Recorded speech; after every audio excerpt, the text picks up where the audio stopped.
is always, always important to show some version of process. And so your presentation here today is the process stuff that you would show to a client. I don't think it's smart to ever show the client only the final things. Right. But I also don't think it's important to show the client the entire process. So let's say I wouldn't show, I did, in these presentations, I show my process of creating this logo, but I wouldn't show that process otherwise if it wasn't for class purposes and my thought process and how we normally present and all that stuff. Okay, so I'm suggesting that yes, you should indicate the development of that process for the client. The reason for that is that most clients have no clue about the creative process. They just think this stuff magically appears, that you took 5 minutes to make it. They have no idea. There's no reason they should know that. That's not their business. Their business is selling shoes or whatever it might be. So what we do is by showing a glimpse into the creative process, we help them understand the meaning that has been designed to be a part of it. Then when they are trying to decide whether or not they're in support of it or not, they can say, oh yeah, I really like that meaning. I was wondering if that's what that meant. Yes, I like that. Or they might even say, can we have more of that? Or, sorry, that's not where we're coming from. And that would be misleading for us. So all of that is valuable feedback. And but maybe the most important point on this is that we're helping the client to understand where what we have created is coming from, that it has integrity behind it, it has reasons for being behind it. And honestly, in most cases, if you can give the reasons why you made the decisions that you've made, everything from the most obvious, like I chose these colors because, down to why this is a curved shape rather than an angular one or something, that, oh yeah, they're going to be doing that kind of thing.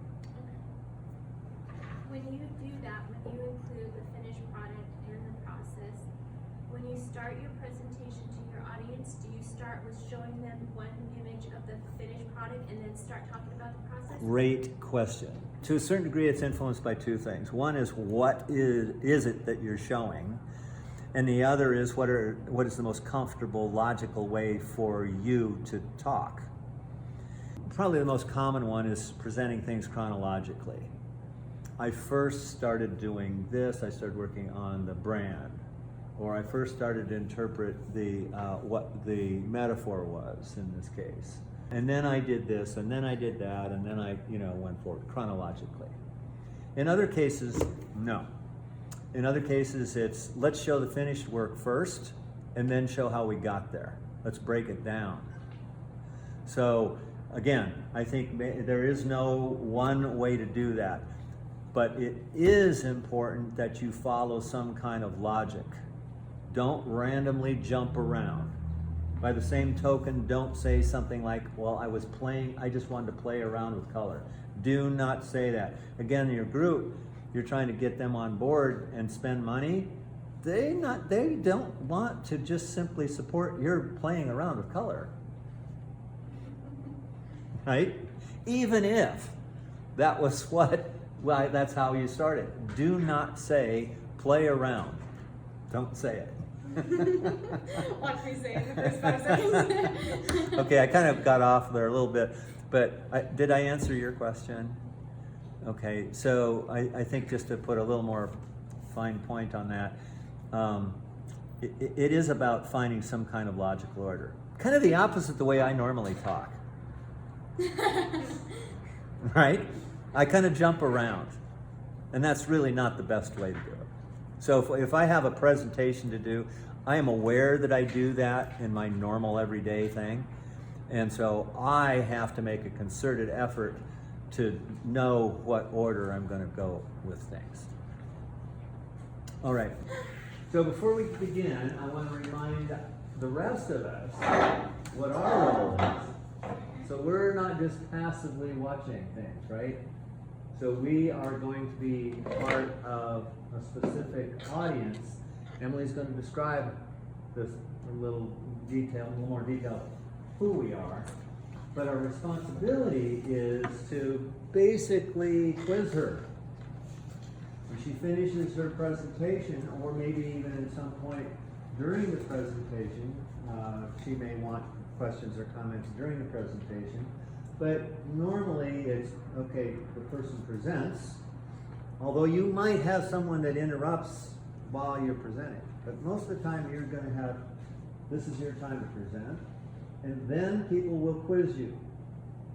From our standpoint, she is trying to convince us to get on board. In fact, it might be the sense of us to financially get on board. We gotta get out the pocketbook and somehow spend some money based on our support of her project.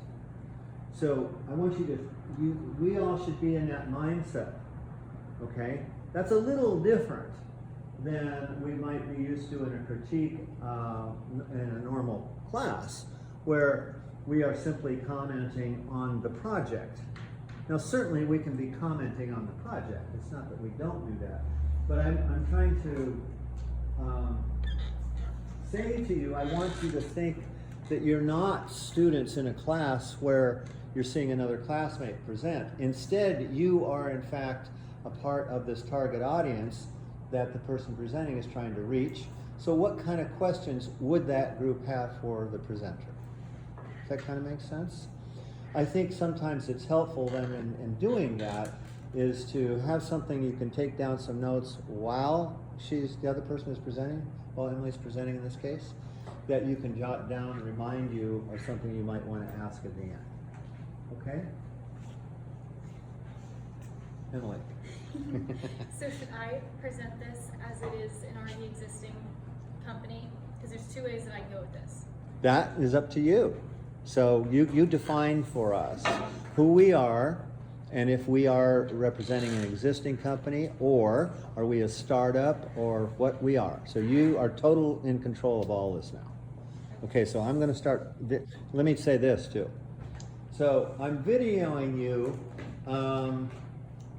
in a sneaky way to put a little more pressure on you.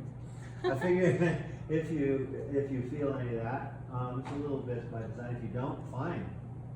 But what I want you, my feeling is that the more we practice this stuff in school, that then when you're doing it for any other thing outside of school or for an internship or whatever it might be, you've already practiced all of the things.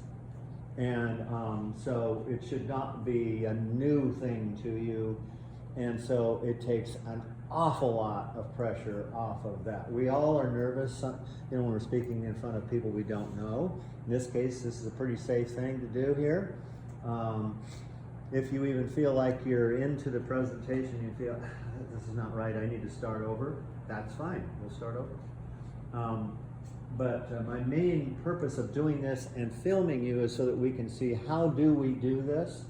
And you and I will look at yours, and each of you. It's not that we're going to go back through it with yours with the whole class. We'll do it individually. And what I will probably first ask you are there any things that you feel like you might, oh, I didn't know I did this, or I was aware I did that. I thought I was doing differently, or we critique it together.